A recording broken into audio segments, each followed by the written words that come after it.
Marie-Claude, bonjour. C'est un tout petit vidéo pour t'expliquer le projet dont je t'ai donné seulement quelques bribes au téléphone l'autre jour. Tu te souviens peut-être qu'on avait eu une troupe de théâtre il y a une couple d'années qui était venue ici au collège puis qui avait profité de leur passage pour nous présenter la situation de la foresterie au Cameroun.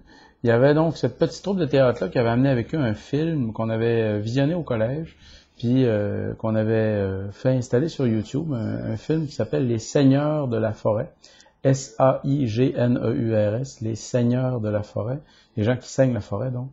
Ce petit film-là que tu peux voir sur YouTube en 3 parties si tu le recherches dès maintenant, tu as juste à chercher Seigneurs de la forêt, puis tu vas pouvoir le voir. Il décrivait un petit peu le problème que les gens du Cameroun ont à garder leur forêt intacte, puis il expliquait un peu les raisons pour lesquelles ce serait intéressant pour les Camerounais de développer une meilleure utilisation de leur bois, notamment en faisant la deuxième ou la troisième transformation de leur bois à place de l'exporter brut. Ça donne qu'il y a un type qui est ici à Allemand en ce moment, qui est entraîneur de soccer pour mon garçon, qui s'appelle Serge Imoma. C'est un ingénieur à l'Alcan, qui travaillait à l'Alcan au Cameroun, puis qui a été transféré ici à Alma, puis qui va être ici jusqu'à la fin de 2010.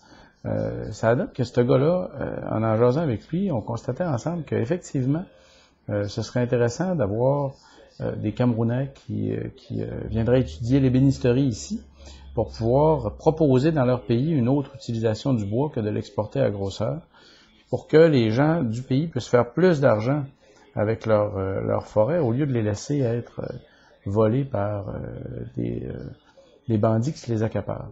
Si les gens pouvaient gagner leur vie avec les forêts, ils les protégeraient mieux, puis ils les traiteraient mieux, puis ils s'organiseraient pour que les forêts soient une valeur qui dure longtemps. Donc, l'ébénisterie, ça pourrait être un chemin vers ça.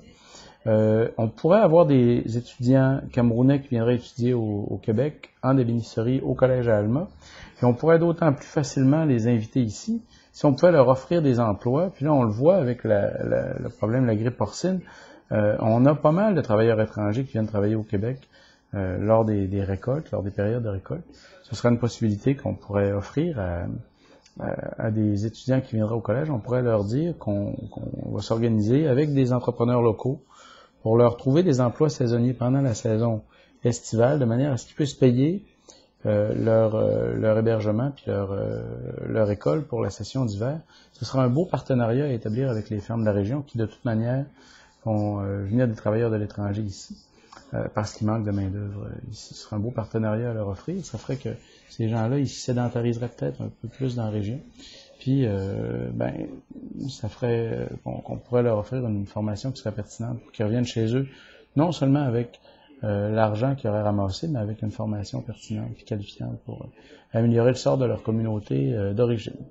C'est une possibilité qu'on devrait explorer, je pense, avec les gens qui embauchent les travailleurs étrangers, puis qu'on devrait proposer éventuellement aussi aux entrepreneurs sylvicoles. Non seulement les fermes embauchent des gens, mais aussi il y a des gens qui viennent travailler ici dans la sylviculture, dans le reboisement, dans le déboisement. Reboiseurs du Monde pourrait être une organisation qui aiderait à faire le pont avec ces organisations-là qui travaillent dans le reboisement. Ce serait un beau défi non seulement de proposer à nos jeunes d'aller reboiser la planète, mais ce serait un beau défi aussi de proposer aux jeunes de la planète de venir étudier ici en finançant leurs études par le reboisement. On en reparle live dès septembre. Salut, bonne journée. Bye.